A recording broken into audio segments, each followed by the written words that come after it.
because it's not about the destination, is it? That's what we got into. I don't know if you heard the whole thing, but my point was I used to believe that it was about the journey, but then I said to him, I think it's actually now the destination, and that destination is death, and that's when it got a little bit got a bit deep. Look, and yeah, it's a different mindset for sure, Ray. You know, and it is different. Yeah, it is. And I used to think the other way was different. Yep, and I like it, and that's what we talk about, perspective here, and it's about being open and honest in that too, you know. And I heard you say that even the other day, and you're talking about the destination being death. I'm still trying to figure that one out, to be honest, but isn't it awesome that I have the opportunity to allow us to digest that and put our thought process through it too? Coming back to Dad, for example. So I look at that and I think, wow, death, okay. And it can get deep on that too at different levels, and being able to accept that, which was part of that podcast as well. And I guess to highlight a couple of things about you, Ray, and about your journey too. So obviously going through cancer, that was inspiring, and the fact, and even for us is watching that, how much could we be part of that? Where are we, you know, listening? How much should we be talking and communicating? It was a funny situation, you know, and then COVID just of recently too, and having COVID for a couple of weeks, and then still having cancer in the background, you know what I mean? And just the body, and being able to cope through that situation, and Kate having the two beautiful children as well, and then trying to do work. So I've been listening and watching and thinking, how do we help? You know, just as an example with that too. But what I'm saying though is the inspiring to go through that journey and listen to, and then you're talking about death, about how that you've accepted that death is the final destination, where I might come at it at a different angle. Look, definitely we're all going to pass at some stage.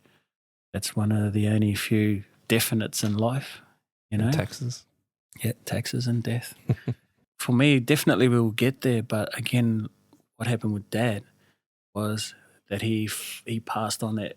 It might be for us, our body and that too. And I'm not sure how far we'll get into this one, but I feel that it's whatever, it's everything that we've achieved or tried to achieve, and we might not achieve everything, but it's our story along the way.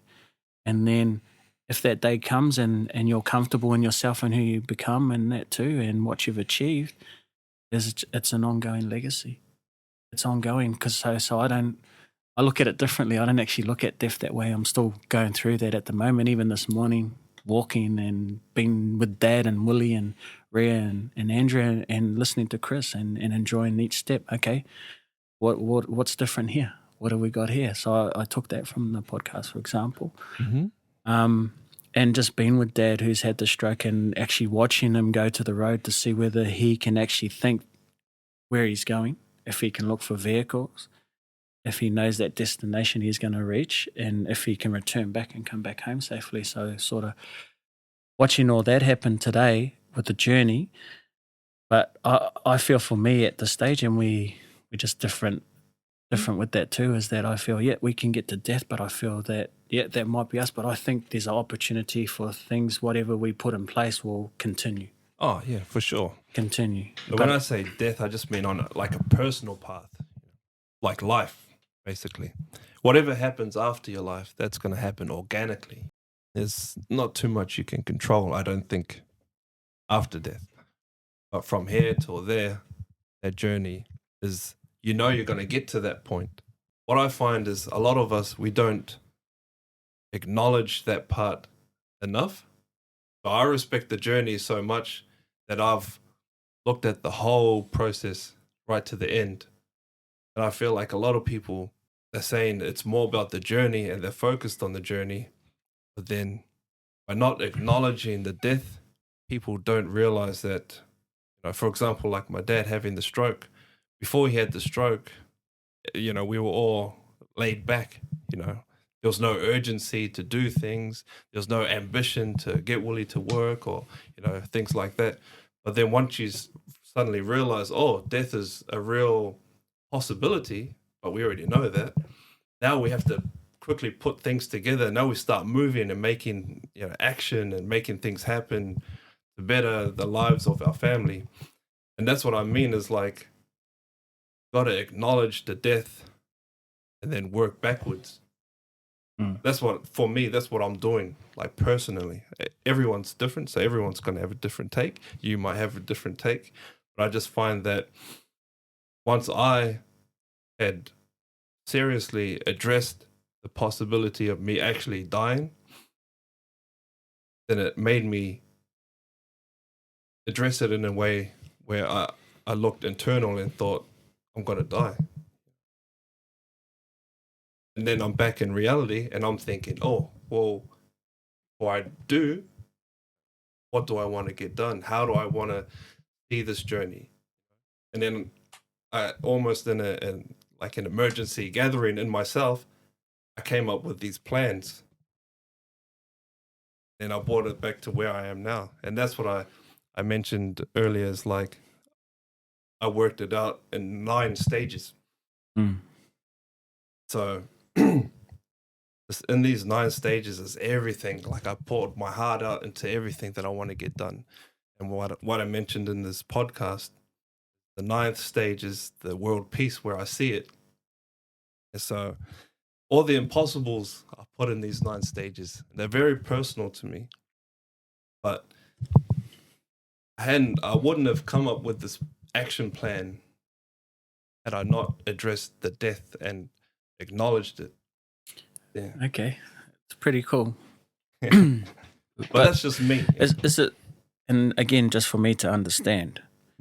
So it's almost like setting your goals. It's like setting your, like you know what you want to achieve. It's like that destination. And you're talking reverse engineering. Yeah, that's what you're talking about. Like you all know that it's going to happen. Yeah. Yep. So there's no debate there. Yep. So if we're not debating that it's going to happen, then the destination and this path, like my life, is that point. I have no control as far as I'm aware after that. But as far as I'm aware, that's the destination. So I'm like essentially living to die, not in a negative way, of course. Again, I appreciate the journey, and I'm always saying to enjoy it. I'm trying to enjoy this journey till I get there. So that's like when I realized, actually, for me, it is the destination. It's all about the destination. So that's my point of view. Yeah, and again, just letting that flow in and trying to digest it in that too. Yep. Okay. And you again, kind of understand that point of view? I definitely understand where you're coming from. And I'm just trying to, and it's like the language you're talking about is how do I fit English into French? Mm-hmm. So I'm trying to get that perspective. I'm trying to let it wash over and be objective. Yep. Yeah. You know what I mean? Good. And that's what I'm trying to understand. And because, again, unlearning to relearn, because I know I feel a certain way. So I've got to try and be open for the perspective to actually gain that, what you're trying to do. So I understand that there's definitely that destination there. And we're talking, for example, I'm assuming what you're talking about too is delayed gratification. So you're delaying, you can't go to this place overseas at the moment because your plan is to do this step first, for example. So you've got your plan reversed, and I can respect that 100%. I can respect that, but again, it's for me to digest it and to understand. I'm open to hear. And it might not happen here today, but it gives me an opportunity to sit back, reflect, and look at it, and then I'm sure we'll have another opportunity to catch up, even whether it be podcast, whether it be on the phone, Zoom, whatever it is. So we know we'll be catching up soon.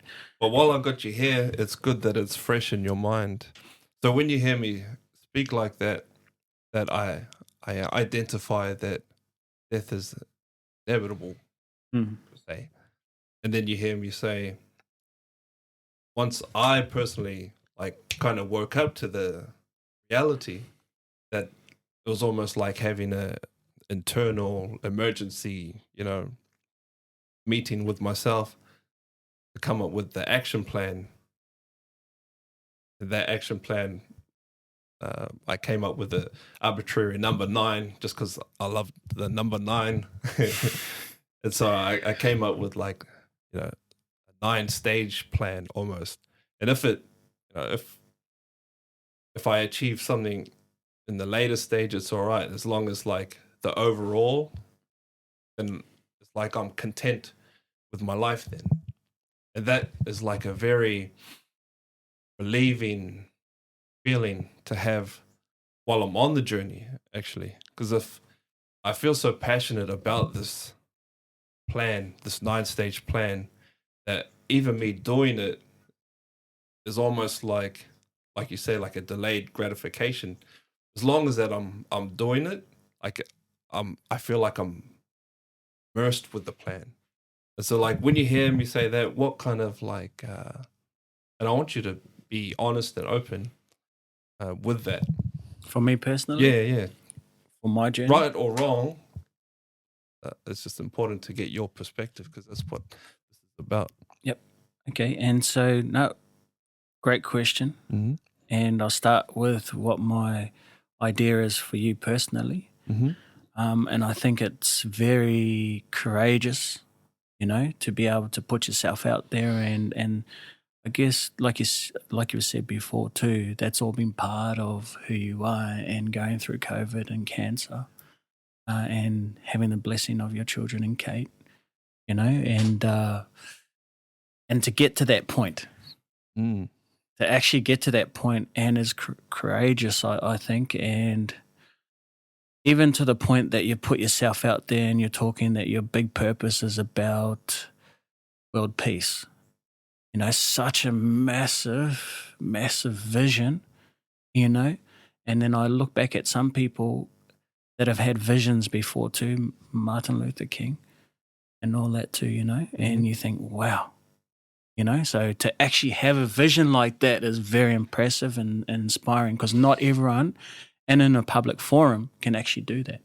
But when you believe in yourself and that you've got a progressive plan, and we talked about this the other day, it's not about perfection, it's about progression, about doing little bits and pieces, whether you get there or not.